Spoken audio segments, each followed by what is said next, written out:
그럼 우리 모두가 되었으면 좋겠습니다. 우리 주신 말씀 함께 봉독하겠습니다. 창세기 3장 1절에서 21절, 오늘 말씀 길죠? 창세기 3장 1절에서 21절까지 말씀 함께 한 절씩 교독하시고 21절은 합독하겠습니다.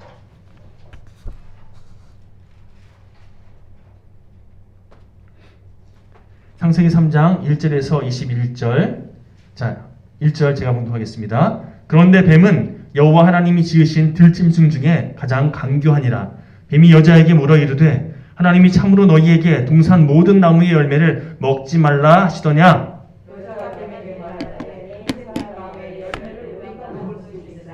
동상 주강에 있는 나무의 열매는 하나님의 말씀에 너희는 먹지도 말고 만지지도 말라 너희가 죽을까 하노라 하셨느니라. 너희가 그것을 먹는 날에는 너희 눈이 밝아져 하나님과 같이 되어 선악을 알 줄 하나님이 아심이니라. 여자가 그 나무를 본즉 먹음직도 하고 원직도 하고 지혜롭게 하고 탐스럽기도 하는 나무이니라. 여자가 그 열매를 따먹고 자기와 함께 있는 남편에게 주매 그도 먹은지라. 이에 그들이 눈이 밝아져 자기들이 벗은 줄을 알고 무화과 나무 잎을 엮어 치마로 삼았더라. 그들이 그날 바람이 불때 땅에서 내보내시는 여호와 하나님의 소리를 듣고 아담과 그의 아내가 여호와 하나님의 낯을 피하여 동산 나무 사이에 숨은지라. 여호와 하나님이 아담을 부르시며 그에게 이르시되 내가 어디 있느냐? 이르되 내가 동산에서 하나님의 소리를 듣고 내가 벗었으므로 두려워하여 숨었나이다. 이르시되 누가 너의 벗었음을 내게 알렸느냐? 내가 내게 먹지 말라 명한 그 나무 열매를 내가 먹었느냐? 하나님이 주셔서 나와 함께 하신 여자 그가 그 나무 열매를 내게 주므로 내가 먹었나이다. 여호와 하나님이 여자에게 이르시되 내가 어찌하여 이렇게 하였느냐? 여자가 이르되 뱀이 나를 꿰므로 내가 먹었나이다. 여호와 하나님이 뱀에게 이르시되 내가 이렇게 하였으니 내가 모든 가축과 들의 모든 짐승보다 더욱 저주를 받아 배로 다니고 살아있는 동안 흙을 먹을지니라. 내가 너로 여자와 원수가 되게 하고 네 후손도 여자의 후손과 원수가 되게 하리니 여자의 후손은 네 머리를 상하게 할 것이요 너는 그의 발꿈치를 상하게 할 것이니라 하시고 또 여자에게 이르시되 내가 네게 임신하는 고통을 크게 더하리니 네가 수고하고 자식을 낳을 것이며 너는 남편을 원하고 남편을 너를 다스릴 것이니라 하시고 아담에게 이르시되 네가 네 아내의 말을 듣고 내가 네게 먹지 말라 한 나무의 열매를 먹었은즉 땅은 너로 말미암아 저주를 받고 너는 네 평생에 수고하여야 그 소산을 먹으리라. 땅이 내게 가시덤불과 엉겅퀴를 낼 것이라. 내가 먹을 것은 밭의 채소인즉 내가 흙으로 돌아갈 때까지 얼굴에 땀을 흘려야 먹을 것을 먹으리니 내가 그것으로 취함을 입었음이라. 너는 흙이니 흙으로 돌아갈 것이니라 하시니라. 아담이 그의 아내의 이름을 하와라 불렀으니 그는 모든 산자의 어머니가 됩니다. 21절입니다. 여호와 하나님이 아담과 그의 아내를 위하여 가죽옷을 지어 입히시니라. 아멘. 우리 어린아이들 바라보면요 참 재미있는 현상이 있는데요. 한번 여러분 아파트에서 아이들 엘리베이터 타실 때 한번 실험해 보십시오. 아이들 우두커니 이렇게 쭉 쳐다보잖아요. 그러면 그 아이가 처음 보는 그런 만남일 경우에 부담스러워해요. 막 너무 이렇게 활달한 그런 아이 같으면 그러면 이렇게 할 수도 있겠지만 대부분의 경우 경계하고 부담스러워하는 그런 아이들의 모습을 보게 될 겁니다. 그것도 계속 바라보잖아요. 그럼 아이가 불쾌해하면서 고개를 휙 돌려버려요. 자, 자기를 주목하는 것을 상당히 부담스러워하는 그런 모습을 보게 될 겁니다. 그런데 그 반대로요. 그 아이가 있는데도 아예 없는 척 무시해버리잖아요. 그러면 그 아이는 자기 좀 봐달라고 아니면 자기에게 관심을 가져달라고 뭔가 조치를 이렇게 취하더라는 거예요. 뭐 자기 눈을 맞추게끔 이렇게 막 뭔가 행동을 하거나 아니면 울어서라도 자기에게 관심 갖게끔 그렇게 행동을 하더라는 겁니다. 때문에 그런 아이의 어떤 필요, 쉽게 말하면 자기에게 좀 관심을 가졌으면 하고 자기에게 너무 관심을 갖지 않았으면 하는 이 양면적인 그런 태도 있잖아요. 너무 관심 가지면 부담스러워하고 너무 관심 안 가지면 또 너무 싫어하는 그런 아이들의 필요를 잘 캐치하고 그것을 맞춰주는 부모가 결국 아이를 정서적으로 건강하게 키운다. 그런 내용의 책을 읽은 적이 있습니다. 여러분, 아이들의 이런 행태를 통해서 우리가 깨달을 수 있는 게 있는데요. 인간의 본인의 욕구가 무엇인지, 너무 주목받으면 부담스러워하고 너무 소외되면 관심받기를 원하는, 이게 어렸을 때는 울거나 땡깡 부리는 그런 모습으로 표현되는데 나이가 들고 어른이 되면 조금 세련되게, 예를 들어서 은근슬쩍 안 그런 척하는, 그런데 그것을 표현하는 그런 여러 가지 제스처들이 있더라는 거예요. 자, 지금까지 말씀드린 내용을 기반으로 해서 오늘 본문 3장 8절 말씀을 다시 한번 제가 공독해 드리겠습니다. 그들이 그날 바람이 불 때 동산에 거니시는 여호와 하나님의 소리를 듣고, 여러분 잘 아시는 것처럼 우리 하나님은요 언제나 늘 그리고 어디서나 우리와 늘 함께 하시는 분이십니다. 영이신 하나님은, 영은 어떤 형태가 없었잖아요. 그렇죠? 언제나 어디서나 늘 우리와 함께 하신다는 겁니다. 그런데 오늘 본문 8절 말씀을 통해서 우리에게 하나님께서 허락하신 은혜를 하나 소개하고 있는데요. 하나님께서는요 그런 하나님의 존재감을 늘 우리에게 드러내진 않는다는 거예요. 이게 왜 은혜인가? 너무나 거룩하고 너무나 온전하신 그분이 우리 앞에 딱 늘 함께하고 있잖아요. 우리 숨이 막혀 못 살거든요. 그래서 때때로 하나님 살아계시냐고, 하나님 계시냐고 막 이렇게 아우성을 부리는 우리의 그런 태도도 있지만, 하나님은요 정말 우리가 필요할 때 아니면 그 존재감을 드러내지 않는, 왜 우리를 배려해서, 우리의 죄된 속성으로는 하나님을 그렇게 마주할 수 있는 그런 분이 아니기 때문에 하나님께서 존재를 온전히 매 순간 드러내지 않으신다는 겁니다. 하나님의 영광을 온전히 감당하지 못하는 그런 우리의 연약함을 아시기 때문에, 우리의 그 연약함을 하나님께서 너무나 잘 아시기 때문에 하나님의 임재하심으로 인해서 우리가 짓눌리지 않게끔 하나님께서 그 존재감을 늘 항상 드러내시지 않는다. 여러분, 이를테면 어린아이를 둔 엄마가 아이 곁에서 늘 함께하고 그 아이를 돕지만, 그러나 그 아이가 뭔가 혼자 할 수 있도록 늘 참견하지는 않잖아요.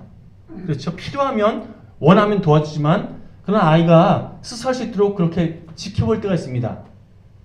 방치하는 게 아니라, 수방관하는 게 아니라 그 아이가 잘 혼자서 그렇게 살아갈 수 있도록 돕는 그런 도우미 역할을 할 때가 있다는 거죠. 우리 하나님께서 한마디로 따로 또 같이 이런 우리 삶 가운데 그런 모습으로 함께 하실 때가 참 많이 있다는 거예요. 함께하고 계시지만 그 하나님께서 우리에게 늘 간섭하지 않으시고 참견하지 않으시고 우리를 막 그렇게 짓눌리지 않게끔 그렇게 지켜보고 계실 때가 참 많다는 거죠. 제가 예전에 지켜본 그런 하나의 사건이 있었는데, 저희 큰딸 기쁨이랑 또 저희 첫째의 그런 큰아들 1살 차이거든요. 뭐 남자와 여자여서 요즘에 사춘기여서 잘 안 어울리긴 하는데, 예전에는 거의 친형제처럼 둘이 서로 뭐 죽고 못 사는 그런 관계 있잖아요. 너무나 그렇게 잘 어울렸던 그런 아이들이었는데, 너무나 잘 어울리다가도 아이들이다 보니까 때때로는 아무런 별것도 아닌 일에 서로 막 다투고 싸우는 그런 일들 종종 벌어지잖아요. 그때마다 어른들이 중간에 껴서 중재하곤 했는데, 어느 날 장모님이 그런 말씀 하시더라고요. 애들이 이제부터 좀 너무 참견하지 않았으면 좋겠네. 이제 좀 아이들에게 좀 맡겨보세요. 생각해보기에 우리가 뭔가 잘못하고 뭔가 실수할 때마다 하나님께서 늘 개입하셔서 우리를 훈계하시고 뭔가 지적하시고 책망하시면 우리가 숨막혀서 살 수 있겠나? 하나님께서 정말 필요한 상황이 아니면 눈 감아주시고 또 기다려주시니까 우리가 이렇게 살아갈 수 있는 거 아니겠는가? 마찬가지로 때로는 우리 아이들이 스스로 해결할 수 있게끔 우리 좀 지켜보는 그런 모습도 좀 있어야 될 것 같네. 이번에는 아이들에게 좀 맡겨보세나. 이렇게 말씀하시는데 하나님께서 우리에게 정말 은혜로 함께 하시는구나라는 것을 그런 장모님의 말씀을 통해 깨닫게 되더라고요. 여러분, 우리는 늘 하나님의 도움을 간구하지만 그러나 하나님께서는요, 우리를 믿고 맡기실 때는 우리의 삶 가운데 정말 우리가 선택할 수 있도록 기회를 우리에게 허락하신 분이라는 거예요. 그런 맥락에서 우리 본문 8절 말씀을 다시 한번 주목해 보시기 바랍니다.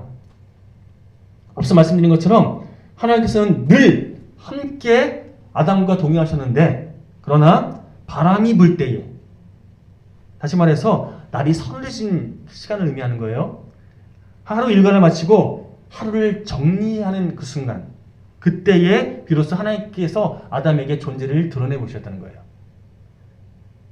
다른 시간에는 아담이 자기 시간 누릴 수 있도록 그렇게 배려해 주시고 그냥 지켜봐 주시고, 날이 서늘해지는, 다시 말해서 이제 하루를 정리하는, 다음 날을 준비하는 그때에 아담에게 찾아오셔서 아담과 교제해 주셨다는 거예요.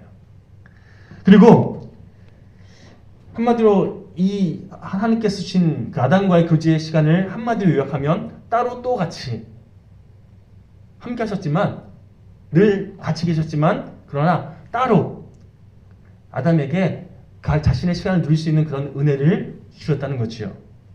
자, 기분 좋은 거리를 유지해 주셨다는 겁니다. 자, 여러분, 창세기 2장 25절에 보면 아담과 그의 아내 두 사람이 벌거벗었으나 부끄러워하지 아니하니라, 이런 구절이 있습니다. 한마디로 있는 모습 그대로를 다 드러내 보였다는 거예요. 그런데도 서로 부끄러움이 없었다. 자, 죄성으로 인해서, 우리 이기적인 기준으로 인해서 상대방을 바라보지 않고 있는 모습 그대로, 창조된 그 형태 그대로 상대방을 바라볼 때는요, 서로 부끄럽지 않았어요. 서로 상대방에 대해서 그렇게 못마땅한 마음이 없었습니다. 그런데 서로를 그렇게 이해하고 품어주고 서로를 그렇게 상대방의 치부를 봤음에도 불구하고 서로를 그렇게 안아줄 수 있는 그런 관계가, 죄성이 그 사이에 끼어들고 나니까 자신의 부끄러움을, 자신의 연약함을 들키지 않으려고 애쓰는 그런 관계가 변질됐다는 거예요. 자신의 치부를 보이고 싶지 않아서, 자신의 연약함을 들키고 싶지 않아서 그렇게 자기를 가리우는 그런 관계가 되고 말았다는 겁니다. 상대방을 품어주기보다는요, 이제는 상대방을 탓하는 관계로 변질되고 말았다는 거예요.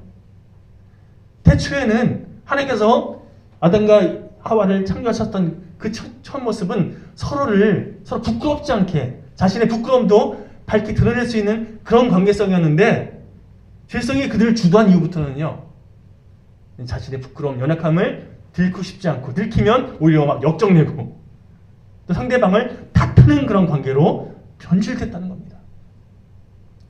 자, 우리가 함께 봉독한 창세기 3장을 통해서 죄의 특성 몇 가지를 함께 살펴보려고 합니다. 첫째로 의심.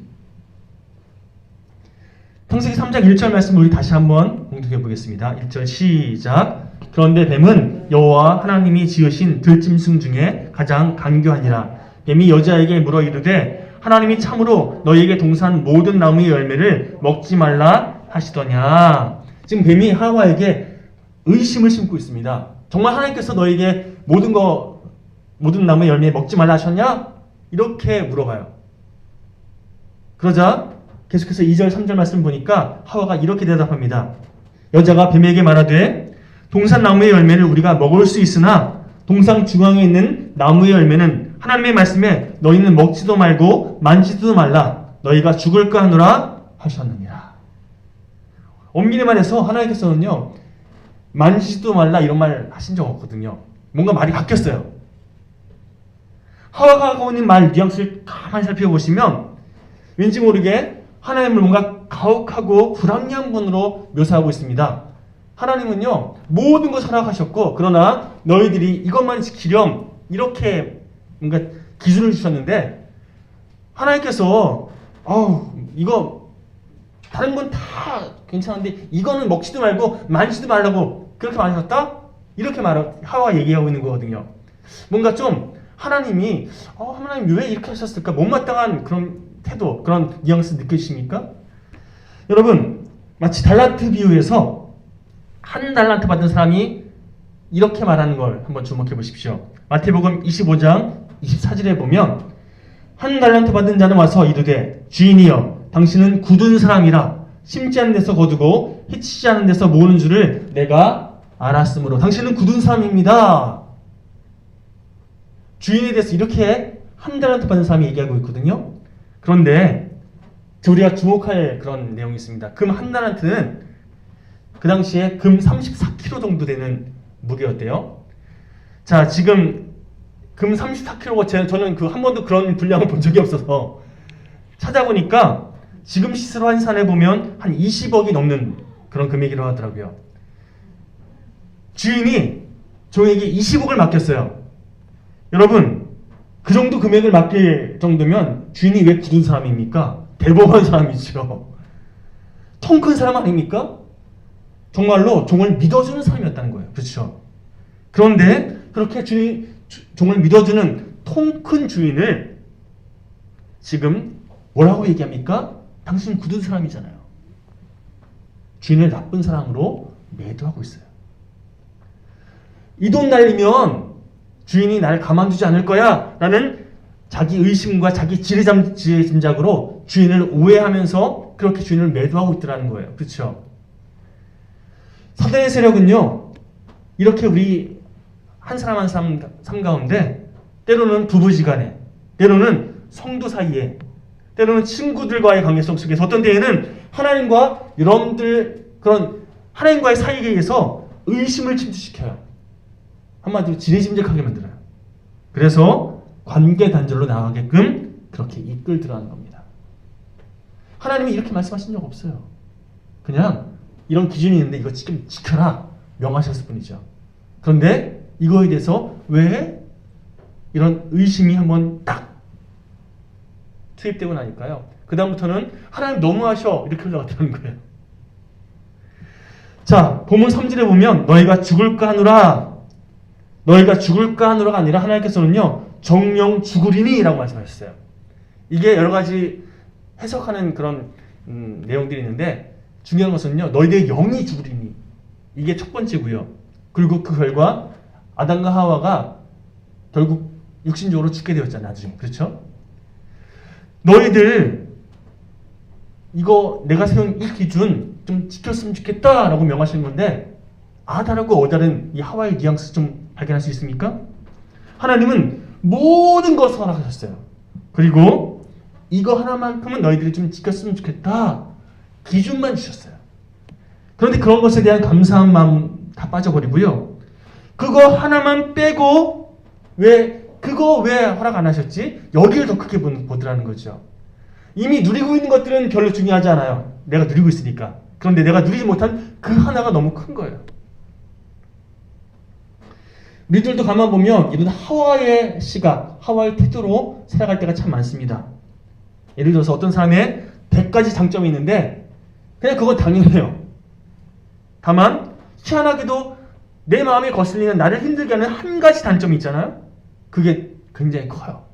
그 사람이 그 단점으로 싫고 믿고 그래요. 물론 제가 과장해서 얘기했지만 뭐 한 가지 때문에 그러겠습니까? 그런데 장점보다 단점을 더 크게 보더라는 거예요. 왜? 이미 누리고 있는 것, 내가 당연하게 여기는 건 그건 말 그대로 당연한 거고, 내가 마음에 들지 않는 것, 나에게 있어서 좀 뭔가 필요한데 그거 채워주지 않으면 그게 너무 커서 그걸로 상대방을 평가하고 대하더라는 거죠. 우리 심중 가운데 죄성이 우리를 주도하게 되면 이렇게 상대방을 바라보고 이렇게 나의 기준으로 사람을 대하게 되더라는 겁니다. 여러분, 하나님께서는요 모든 과실을 먹게 하셨어요. 그것에 대한 감사는 쏙 빠져버리고, 하나 손대지 말라는 것에 대해서 이거는 너희들이 나와의 관계성 속에서 좀 지켰으면 좋겠다 라고 말씀하신 그 기준을 호기심, 의심, 기분 나쁜 마음, 이런 것들로 결국 선하신 하나님의 뜻을 의심하게 되었을 때 결국 죄 짓는 방향으로 나아가게 되더라는 거죠. 여러분, 동산나무 그 동산에서 얼마나 많은 나무가 있었고 얼마나 많은 먹을 것들이 있었을까요? 그런데 그렇게 차고 넘치는 먹을거리, 이미 누리고 있는 것들은 그거 별로 중요하지 않고 내가 누리지 못하는 것이 너무 커 보이는 것, 지천에 널려있는 내가 누리고 있는 것들, 여기는 별로 주목하지 못하고 내가 누리지 못하는 그 한 가지에 집착하는 태도. 여러분, 이것이 죄성이 우리를 이끌어가는 방향입니다. 여러분 삶 가운데 정말 감사할 것들, 이미 누리고 있는 것들에 대해서는 내가 정말 그것 너무 당연하게 여기고요.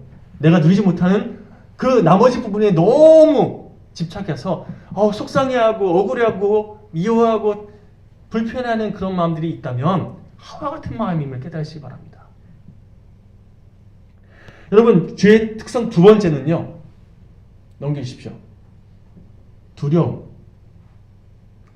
두려움이 우리의 모든 하나님과의 관계, 또 삶과의 관계를 깨트려버립니다. 본문 10절 말씀 우리 다시 한번 읽어볼까요? 시작. 이르되 내가 동산에서 하나님의 소리를 듣고 내가 벗었으므로 두려워하여 숨었나이다. 자, 하나님께서 아담을 찾으실 때 아담아 내가 지금 어디에 있느냐? 라고 물으셨습니다. 한번 생각해 보십시오. 전지전능하신 하나님께서 아담이 지금 어디 있는지 몰라서 물어보셨겠습니까? 저희 아이가 제 집에 들어가면 아빠 놀래켜준다고 맨날 숨어요. 찾으래요. 보일까요? 안 보일까요? 보일까요? 안 보일까요? 비밀입니다. 그런데 빨리 찾으면 너무 속상해요. 그래서 한참 동안 못 찾습니다. 그리고 나중에야 이제 어딨지? 하고 찾으면 너무나 행복해하는 그 딸의 모습을 저는 보면서 하나님께서 아담을 찾을 때 모습이 이런 모습 아닐까? 몰라서 어디 있는지 몰라서 물으셨겠습니까? 하나님께서 아담아 지금 너 어디 있니? 라고 물어보신 거는 너 지금 어디 있는지 내가 모르니까 못 찾겠다 이렇게 물어보신 게 아니라 너 쉽게 말하면 위치를 물어보신 게 아니라 너 지금 어떤 존재니? 어떤 상태니? 라고 물어보신 거예요. 너 지금 어떤 상태에 있니? 일종의 초대였다는 거예요. 너 지금 그렇게 숨어있지 말고 내게로 나와라. 너 지금 어디에 있는 거니? 이렇게 물어보신 거예요. 여러분, 하나님께서는요 아담이 스스로 나오기만 하셨습니다. 그리고 죄로 인해서 그렇게 두려움에 사로잡히기 전에는 아담은 찬바람이, 다시 말해서 하나님과 만나는 그 순간 되면 스스로 하나님께 나갔거든요. 그런데 죄로 인해 두려움이 그를 휘어잡고 나니까 하나님께 나갈 길, 이게 너무나 두려워서 나가지 못하는, 숨게 되는 그런 모습으로 변질됐다는 겁니다. 여러분, 마치 탕자 아버지, 지금 재산 나눠주면 이 아이가, 이 둘째 아들이 어떻게 될지 뻔히 알면서도, 그러나 그 원대로 들어주지 않으면 그 아들이 정말 삐뚤어지게 행동할 것 뻔히 또 알기에, 그래서 일단 재산 나눠주고 다시 그 아들이 돌아오기를 바라는 노심초사함으로 아들 돌아올 때까지 기다리는 이 아버지의 마음. 하나님께서는요 우리를 사랑으로 그렇게 늘 기다리고 또 기다리시는 분입니다. 여러분, 찬송가 보시면 어서 돌아오 어서 돌아마노 이런 찬양, 이런 내용 찬양 참 많죠. 잡아와 잡아와 이런 내용 하나도 없어요.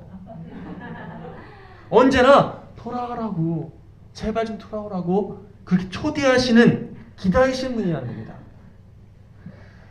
우리 성화 가운데 저희 집에 이런 성화가 액자에 걸려 있었거든요. 넘겨주십시오. 보신 적 있습니까? 예수님이 문 앞에 서가지고 이렇게 녹화하는 그런 성화. 한번 우리 성경 구절 읽어볼까요? 시작. 볼지어다 내가 문 밖에 서서 두드리노니 누구든지 내 음성을 듣고 문을 열면 내가 그에게로 들어가 그와 더불어 먹고 그는 나와 더불어 먹으리라. 아멘. 이게 전도할 때 많이 사용하는 그런 구절이거든요. 요한계시록 3장 20절 말씀. 중요한 것은요, 하나님께서 강제적으로 문을 열고 들어오시는 게 아니라 주님께서 막 어거지로 막 비집고 들어오시는 게 아니라 우리가 문을 열어주면 우리 마음에 찾아오셔서 우리의 마음 가운데 임재해 주신다는 겁니다. 이 성화 잘 가만히 살펴보십시오. 손잡이가 있습니까? 없습니까? 이 성화가 굉장히 중요해요. 손잡이가 없어요. 밖에서 손잡이가 없어서 열 수가 없어요. 어떻게 하는 거예요? 안에서 열어줘야지만 열리는 거예요. 우리 마음 가운데 하나님께서 마스터키로 막 비집고 들어오시는 그런 분이 아니라 에이 네가 문 닫으면 내가 못 들어올 줄 알고 막 이렇게 들어오시는 분이 아니라 문을 두드리시고 우리가 열어주고 모셔드리면 기쁨으로 찾아오시는 분, 삶의 결정권을 우리에게 맡겨주시는 분, 이게 바로 주님의 마음이라는 거예요. 우리가 열어야, 우리가 죄로 가득한 우리 마음을 비워야 하나님께서 찾아오시고 채워주신다는 겁니다. 주의 특성 그 세 번째는요, 넘겨주십시오. 비난. 자, 우리가 세 가지 특성 쭉 얘기했는데 다 우리가 평소에 하는 것들이에요. 그렇죠? 두려워하고 비난하고. 우리 본문 11절 말씀 제가 봉독해 드리겠습니다. 이르시되 누가 너희 벗었음을 내게 알렸느냐. 이런 하나님의 물으심에 12절을 보시면 아담이 이렇게 대답합니다. 아담이 이르되 하나님이 주셔서 나와 함께 있게 하신 여자 그가 그 나무 열매를 내게 주므로 내가 먹었나이다. 하나님이 주셔서 나와 함께 하신 여자 그가, 뉘앙스를 잘 살펴보십시오. 지금 너 왜 먹었니? 라고 물어볼 때 죄송합니다가 아니라 잘못했습니다 이게 아니라 뭐라고 대답하고 있습니까? 그 여자 때문이에요 라고 얘기하고 있죠. 다른 사람에게 핑계대고 있습니다. 중요한 것은요, 그 여자를 누가 주셨다고요? 하나님이 주셨잖아요. 결국 누구를 탓하고 있는 거예요? 하나님이 주신 거, 하나님이 주신 그 여자가 나에게 먹게 한 거예요. 하나님 때문이에요. 지금 하나님 탓하고 있는 거예요, 사실은. 여자에게 책임 전가하고 그 여자를 허락하신 하나님께 책임 전가하고 있습니다. 더불어 비난합니다. 그 여자 때문에. 그리고 결국에는 하나님이 주셔서 그런 건데요, 하나님 때문이라고 비난하고 있더라는 겁니다. 지금도 보면 우리 가운데 이런 아담과 같은 태도가 참 많이 있어요. 니 탓이요, 밤낮 누구 때문입니다 하면서 그렇게 나는 사실 크게 잘못한 거 없고 억울하다고, 저 사람 때문이라고, 환경 때문이라고, 상황 때문이라고 그렇게 비난하고 책임 전가하는 태도. 여러분, 악한 마귀에게 주도되면요, 우리 삶 가운데 이렇게 비난이 난무하고요, 이전 투기하게 되고요, 결국에는 관계가 다 깨져버리는. 요즘 정치권에서 이런 일 많잖아요. 서로 비난하고, 서로 상대방 탓하고, 서로 좋은 쪽을 향해서 막 그렇게 협의하는 게 아니라 상대방 깔아뭉개고 남았다고 고집하면서 결국엔 내가 원하는 것만 취하는, 이게 정치권의 모습 아닙니까? 너무 속상한 모습이죠. 어떻게 하면 이런 관계가 회복될 수 있을까요? 진실해야 됩니다. 용납하는 마음을 가져야 돼요. 다른 말을 바꾸면 주님의 마음을 품어야 됩니다. 여러분, 어떤 사람은 지성이라는 가면 뒤에, 어떤 사람은 믿음이라는 가면 뒤에 자신의 그런 진짜 모습을 숨기길 좋아해요. 신앙 좋은 척하고요, 뭔가 아는 척하면서 자신의 본연의 모습을 가리려고 합니다. 들키지 않고 싶어요. 성령께서 우리 가운데 역사하시게 되면요, 여러분, 제가 그랬는데 예전에는 있는 척, 아는 척, 좀 하는 척을 좀 많이 했던 것 같아요. 제가 얼마나 연약한지 들키고 싶지 않아서, 다른 사람들에게 꿀리고 싶지 않아서 척도리를 그렇게 많이 스스로가 이렇게 붙잡고 살았던 것 같습니다. 그런데 점점점 주님을 의지하면서 깨닫게 되는 게, 척해봤자 오히려 남는 거 하나도 없어요. 그렇죠? 나 얼마나 부족한지, 나 얼마나 연약한지, 내가 얼마나 죄된 존재인지를 깨닫고 그것을 고백하게 되더라는 거예요. 내가 없고 주님이 나를 어떻게 이끄시는지를 고백하게 되더라는 거예요. 나의 이런 연약함에도 불구하고 그런 나를 사랑하고 계시는 주님을 자랑하게 되더라는 겁니다. 여러분, 다른 사람이 내 약점 아무리 그렇게 물고 늘어져도 우리 그런 말 지금 나 탓하는 거야?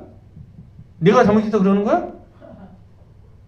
여러분, 그냥 그럴 때 상처받지 말고요. 주님께서 지금 나의 연약한 부분들 깨닫게 하시는구나. 이렇게 받아들이면 되는데 저도 순간적으로 감정적으로 확 올라와서 막 이렇게 반응할 때가 있어요. 그런데 여러분, 중요한 것은 그런 것을 믿음으로 바르게 다시 분별하면요. 아멘. 성장하게 되어 있다는 거예요.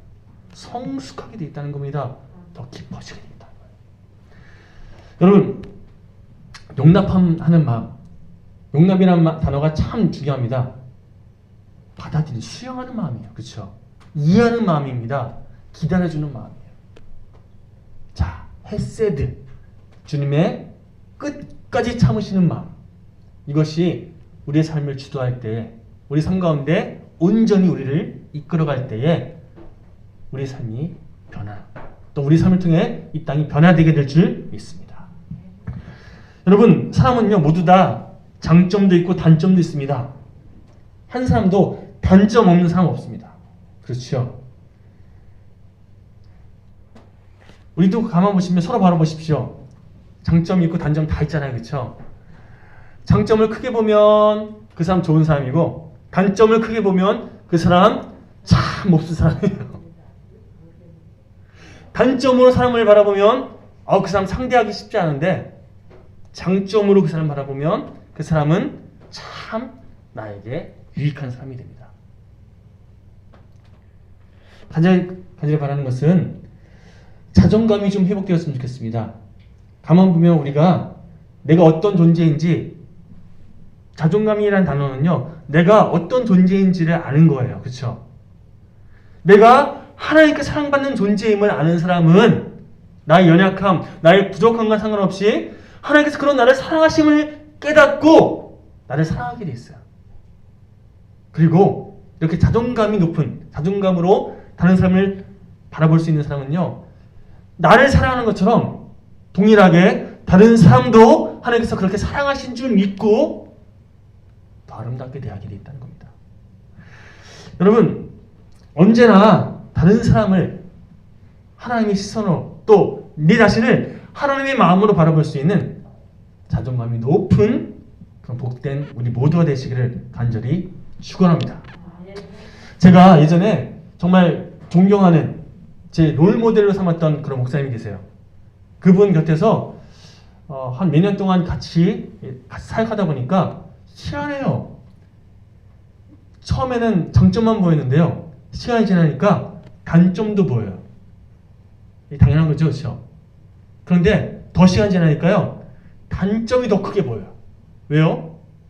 장점은 이제 당연한 거고 단점이 불편해지는 거예요. 점점점. 그게 너무 커져 보인 거예요.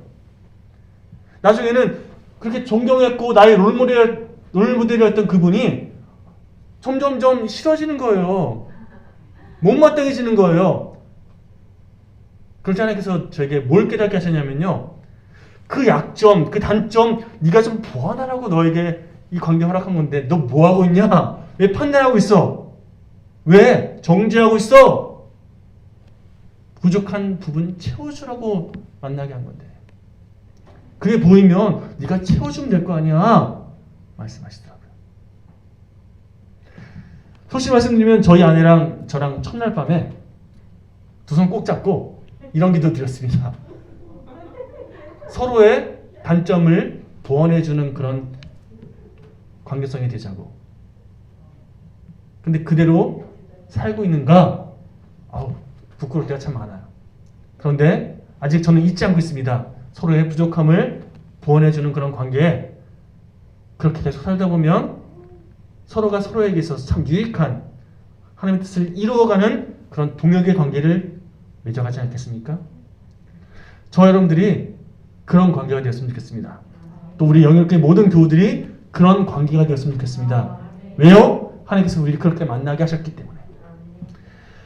자, 매 순간 성령님의 도우심을 힘입어서 진실함과 용납함으로 또 서로 품어줌으로 우리 주변에 깨어진 관계들을 다시금 회복시켜가는 하나님의 도구로 쓰임받는, 그리고 그 모든 시간을 통해서 결국 하나님께서 살아계시고 역사하시며 주님이 하셨습니다, 우리 삶을 통해 증거할 수 있는 그런 복된 우리 모두가 되시기를 간절히 축원드립니다. 함께 기도하실까요? 하나님, 이 시간 주님께 나와 기도한 또한 예배드린 모든 지체들 가운데 주님 역사하시고 함께하여 주옵소서. 하나님, 언제나 죄성에 휘둘려서 의심하고 두려워하고 또한 책임 회피하는 그런 모습이 아니라 하나님 주님을 의지하면서 주님의 마음 품고 나 자신을 또한 다른 사람을 바라볼 수 있는, 또한 그 모든 과정을 통해서 주님의 영광을 드러낼 수 있는 우리 모두가 될 수 있도록 도와주시옵소서.